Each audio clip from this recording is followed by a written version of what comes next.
Now let's look at the PESTEL model, which is a model to understand the macro environment, to understand changes in the macro environment. The macro environment could be understood as comprising of the political environment, the economic environment, the legal environment, the social environment, the environment of the environment of the scientific environment, and the technological environment. Now, let's look at each one of these areas to see how they impinge on strategy. We'll start with the political environment.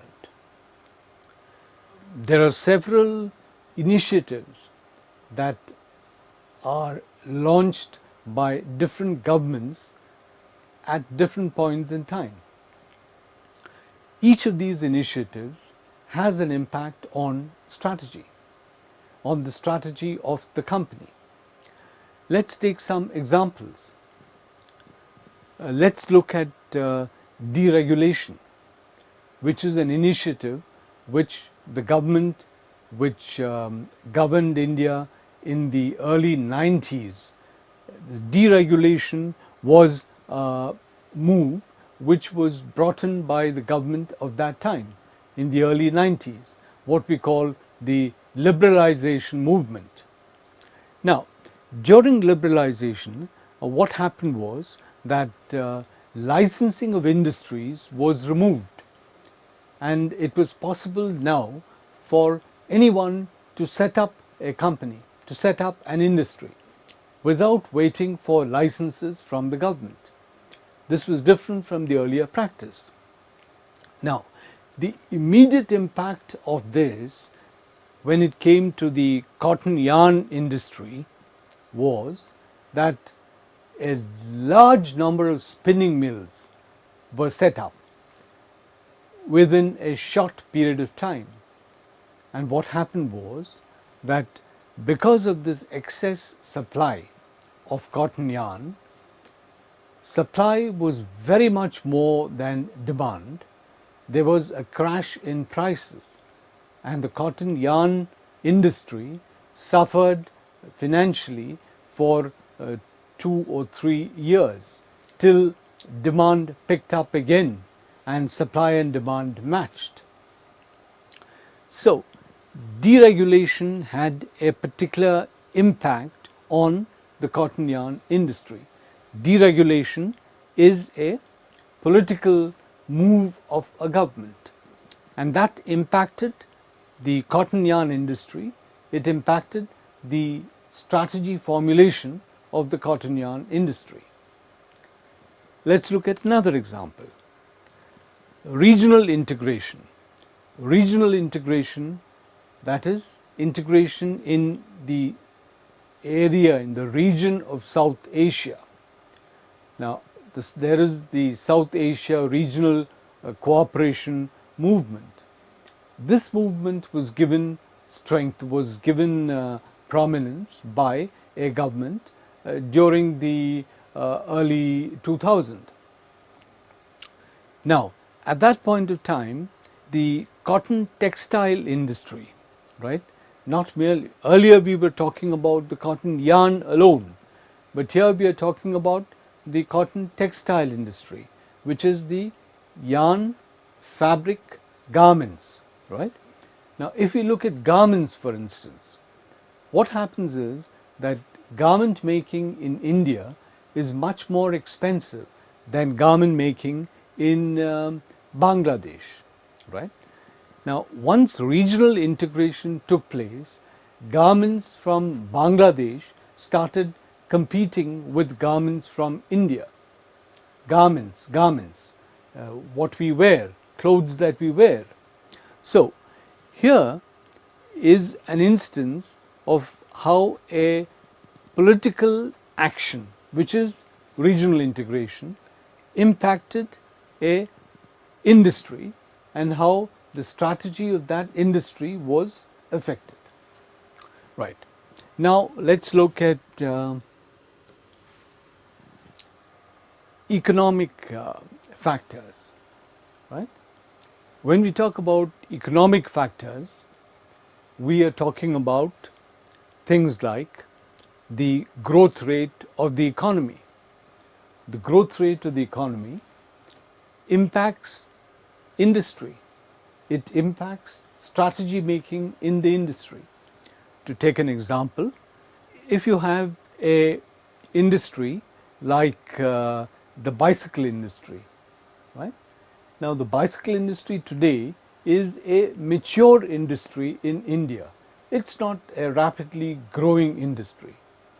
So normally one would expect that there is price war in that industry, right? Because the industry is not growing.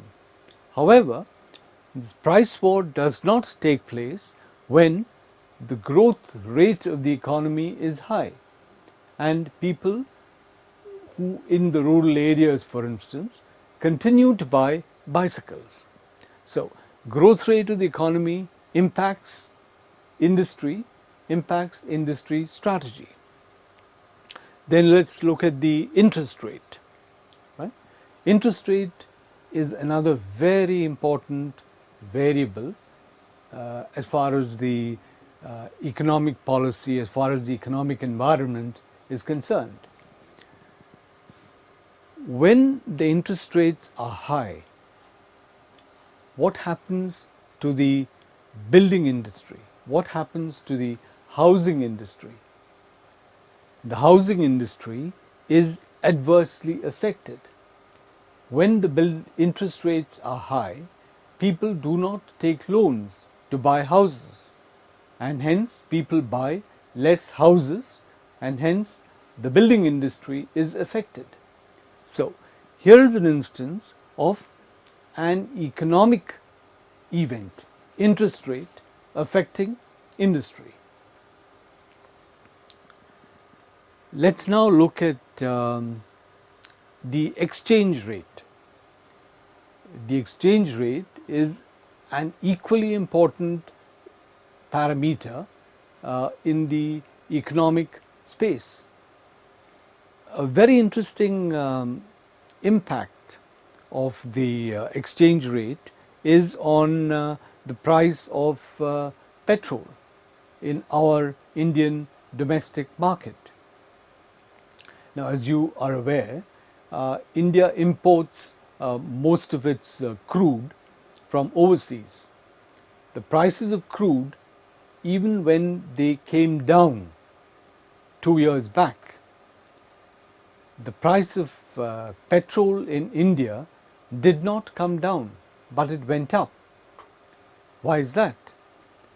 If the price of crude internationally is going down, one would expect that the price of petrol in India also goes down.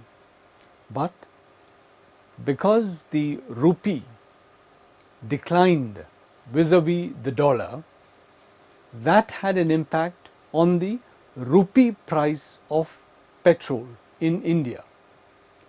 Yes, the dollar price internationally came down, but the rupee price in India went up. So this is an impact of how exchange rate can affect an industry. Let's look at the final criteria, one of the final indices of economic activity, and that is inflation. Right? What happens when there is inflation? When we live in an inflationary environment, it is difficult to predict the price of commodities. Because it is difficult to predict the price of commodities, economic decisions are put on hold. People do not take economic decisions. They would rather wait to see what happens in the economic environment before they take a decision.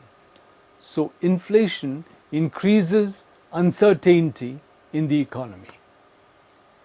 What we have seen now is how the economic environment, how factors in the economic environment impact industry and hence impact strategy formulation in industry.